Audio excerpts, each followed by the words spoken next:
Morning light hits your face as you grab your phone. The screen wakes, full of color and numbers. Later, you turn a key. A car or bite growls to life. At night, you press a thermometer to warm skin and wait for a tiny number to decide if the day is normal or not.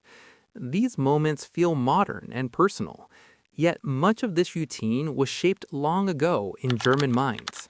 9 quiet German ideas, woven into screens, engines, and home rituals, still power your ordinary day. As you follow this story, those familiar actions will stop looking simple. The ride to work starts with a flick of your thumb. A dark rectangle becomes a bright window of letters and faces. On the train or bus, heads tilt toward that glow. Screens seem like flat glass that simply turns on when you tap or swipe.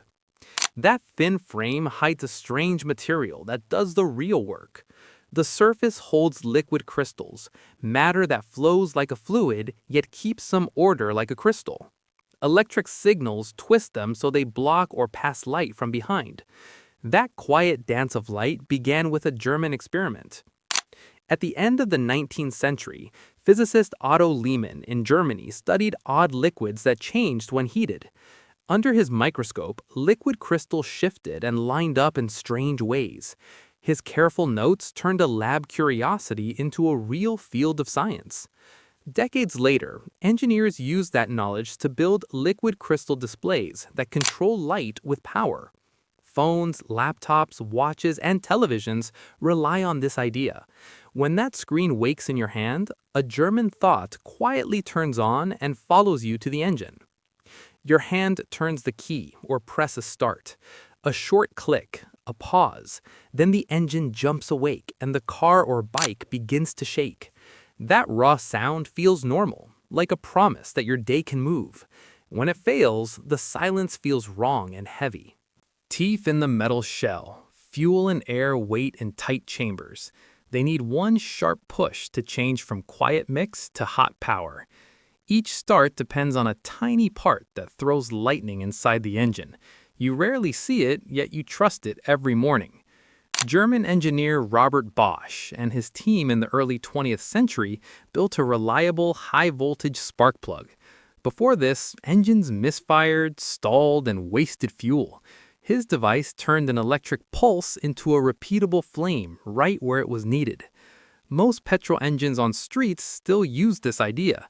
Your ride to work, your trip to class, even small taxis lean on that hidden spark, which hands the road to the next German idea on 2 wheels.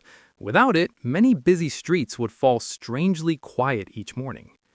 On a crowded morning street, a river of motorbikes threads between cars and buses. A student balances a backpack, a parent carries a child, a courier's box rattles behind. For many people, this 2-wheeled machine is the first big thing they buy with their own money. It beats the bus, slips through traffic, and turns a long walk into a short ride. Friends squeeze onto the seat, rain stings your face, heat bakes your hands on the grips. The sound of engines and horns becomes part of the city's daily music. It feels completely local, shaped by your roads, weather, and routine. So how did it begin in someone else's workshop? Yet the first true motorbike took shape far away in a German workshop in 1885. Gottlieb Daimler and Wilhelm Maybach fixed a small internal engine onto a simple wooden frame with 2 wheels. Their noisy riding car looked like a strange toy, not the start of a new way to move. From that test grew a whole world of motorbikes and scooters that now carry workers, students, and families every day. Inside that heat, a German way of reading warmth waits. As you get ready to step outside, your thumb wakes a tiny weather icon. A number with a small F tells if you need a jacket or light clothes. Later, a child lies on the couch, cheeks hot, eyes dull. A simple thermometer beeps and shows one more number. That value decides rest, medicine, or a rush to the clinic. People treat these numbers like law. A few degrees up or down can change safety, comfort, and mood.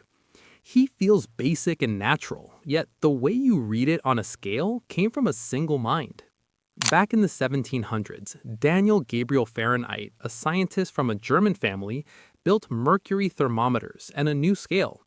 He chose fixed points and split the range into steady steps. His tools spread from labs to doctors and then into homes. Many places switched to Celsius, yet the habit of numbered heat stayed. Weather apps and health checks all rest on that trick of turning warmth into exact steps. If a scale can settle arguments about fever and frost, could a machine do the same for something as messy as a taxi fare? You sit in the back of a city cab, watching streets slide past the window. A small display near the driver stays quiet at first, then starts to rise with each turn of the wheels.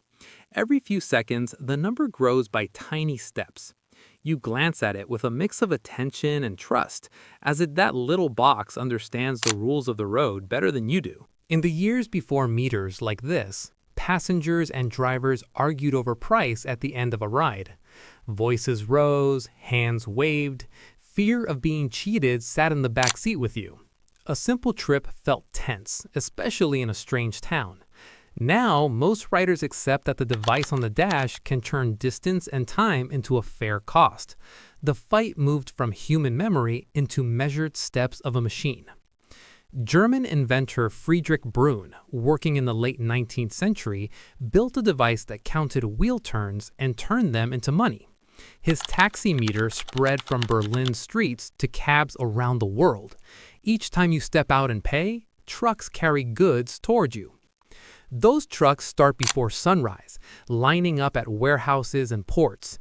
A driver climbs into the cab, turns the key, and feels a deep rumble under the seat.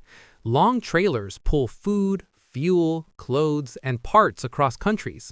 At sea, giant ships push containers over dark water while most people sleep. You see only the last step, a van on your street or shelves already full in your local shop. The heavy work happened far away, inside engines built for long, hard days. In the 1890s, German engineer Rudolf Diesel designed a new kind of engine. Instead of using a spark, it squeezed air so tightly that fuel burst into flame on its own. That made it strong and efficient for big loads. Factories, ships, and trucks adopted this design as their main source of power. Today, most long-distance freight still runs on diesel engines. Your bread, your phone, even building materials for your home likely spent hours behind that low growl. When you hold the delivered box, you touch the end of a line that began with a German plan for better work every day. In a hospital hall, a heavy door stands between you and an X-ray room. Staff step in and out fast, wearing thin shields and badges. Somewhere nearby, a small device waits to click if the air holds too much of a strange hidden power. You never see it at work, yet you trust that someone is watching. Radiation can heal and harm. It helps doctors look inside bodies and powers some stations that light whole regions. It moves without color, taste, or sound, so fear and need mix around it. People lean on tools to tell when a place is safe. During the early 20th century, physicist Hans Geiger in Germany built a tube that reacted when tiny particles passed through it. Later, with Walther Miller, he made that idea tougher and more useful. The classic counter with quick nervous clicks grew from this work. Outside the hospital, similar counters hide on lab walls, in power stations, even in the pockets of inspectors walking past silent reactors. Most days, they say nothing at all. Would you notice if they stopped? Or only when the danger was already in your body? Rules for hospitals, labs, and power sites rest on tools like that. From your screen to your ride, from heat and fares to freight and safety, German thoughts start to look less like trivia and more like a system that reaches home. Winter air presses against the window while a family pulls a green tree into the living room. Needles shake loose, a sharp, sweet smell spreads, and someone tests a string of lights with quiet hope that every tiny bulb still works. Children dig through a box of ornaments, holding each one up as if it carries its own small memory. The floor still shows shoes and school bags, yet the room begins to feel like a stage waiting for the first spark of light. Looking at that glowing tree, you might feel as if people everywhere had the same idea. For many, this moment marks the real start of winter rest and long talks after dinner. The custom feels natural, yet its path ran through German towns. Centuries ago, in German-speaking regions, families carried evergreen trees indoors at Christmas and set candles on the branches. Pictures of those homes spread across Europe and America, turning the tree into a shared model. Today, millions far from Germany build their holidays around this ritual. When you hang lights at home, the idea shapes warmth and family time. In the bathroom mirror, a person leans close to the glass. A tiny, clear disc rests on the fingertip. One careful breath, one slow blink, and the disc settles on the eye. The blur of walls and faces sharpens. Edges turn clean, and text on small bottles becomes easy to read. Glasses stay on the shelf, while the day starts with bare eyes that still see. To a lot of wearers, this routine feels as private as brushing teeth. Contact lenses let them play sports, work, and move through crowds without frames on the nose. The thin plastic feels modern, weightless, like technology with no past. Late in the 1800s, eye doctor Adolf Gaston Eugene Fick in Germany tested the first practical contact lenses. His early pieces were thick and hard, covering the eye.